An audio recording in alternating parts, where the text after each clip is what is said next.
In my previous take on the Heifetz Masterclasses Part 1, I commented primarily on the disciplinarian nature of Heifetz, and that will continue in this next take on the Masterclasses.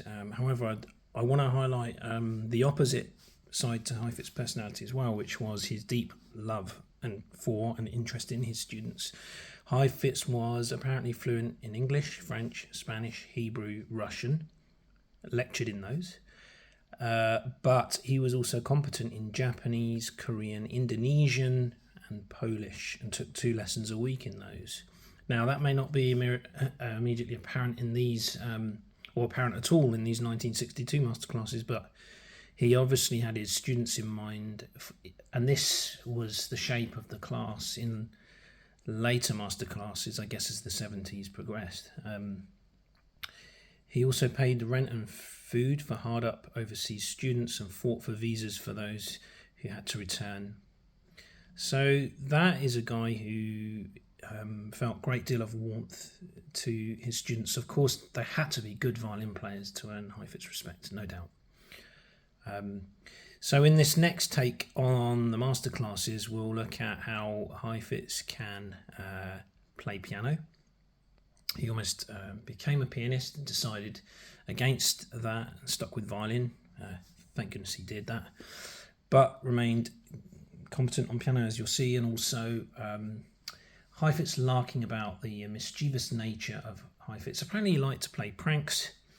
In some ways, you could describe his childhood as a lost childhood because he was worked so hard. And that's sadly often the case with child geniuses or prodigies.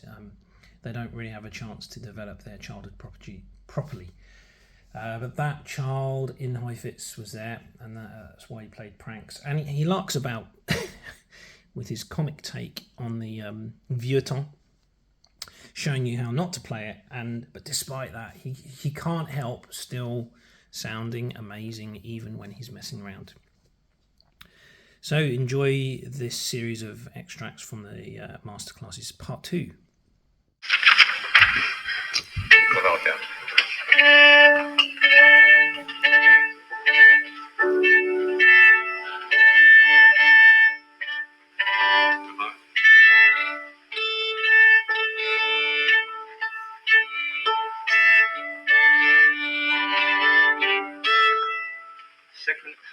The second one.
That last one,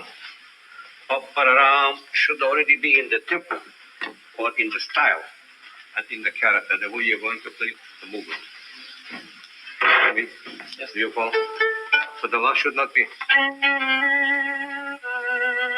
Now, let's give an idea of what it's going to be.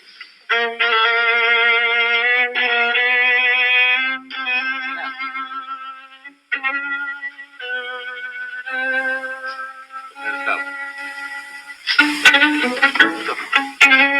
So ready? Okay. And again 3 until you go.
It's not going to be heard very far when you play. You're playing it with too small a bow, and it sounds a little bit. Sounds like you are in a hurry to get someplace. But in the case, sounds also, I told you that before, it sounds a little panicky. You know what this? You're playing as if you were in a panic. Now, it's not a very good feeling to convey to the public that you're in a panic. It will sound.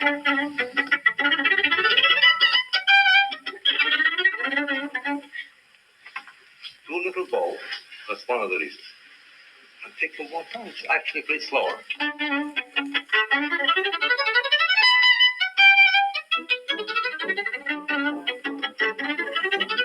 More bow.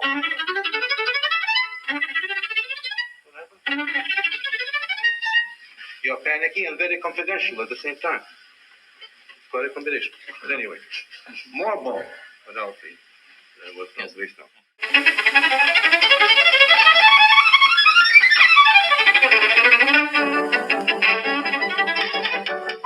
You are the stingiest fellow when it comes to the bow. Use some more bow. I'm not just saying it to make effect, you know. Use the bow. I'll take it away from you if you don't. Come on.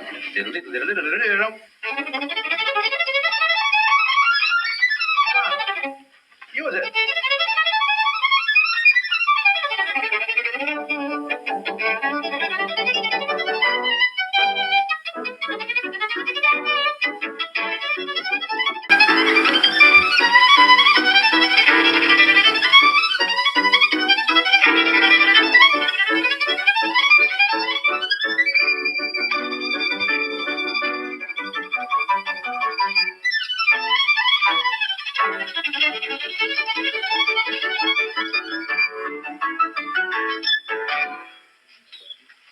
What was that?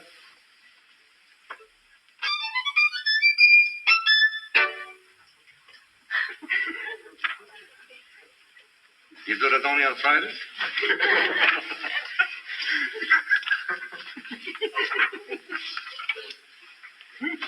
I don't like that. Now, what did we do last time?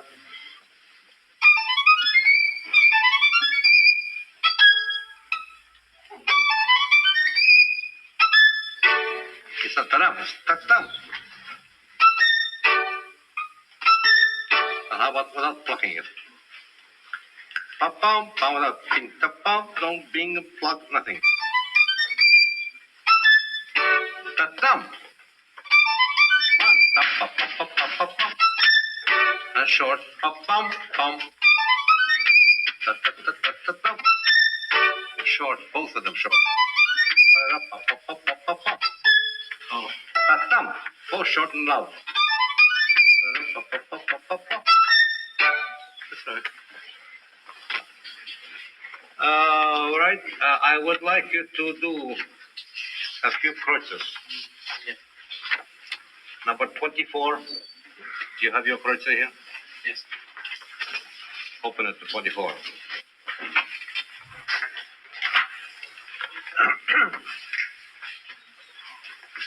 Now, it says allegro. Right? Yes. We will not play it allegro. Slow. Pam, pa, pa, pa, pa, pa, pa, pa, ra, pam. Play with oboe. Oboe. Now in the front. Extremes.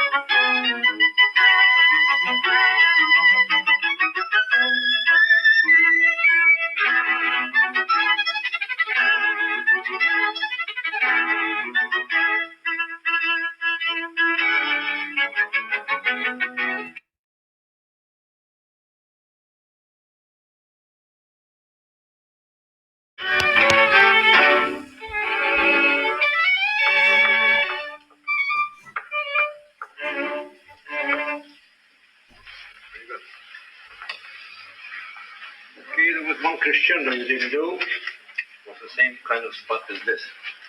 The first time. Same. Also these spots.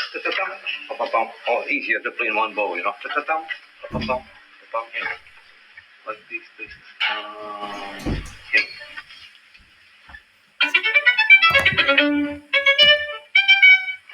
No. Upward. One bow, it's much lighter. Thank you. Any questions before we dismiss? Any last minute tasks? Any agonizing questions? Before the class adjourns, I'd like to play for you a little bit of it's a concerto of Vieuxtemps. It's part of the Vieuxtemps number 4. It's an imitation of an audition that I had to hear. It's exaggerated, but not too much. Not too much.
Many have tried to conquer Eternal, but none were prepared.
What's my expression of the answer?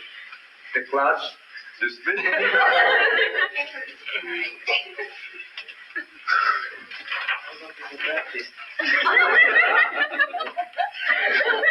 Who's going to play this Monday morning? Keith Swain for the next 50 years.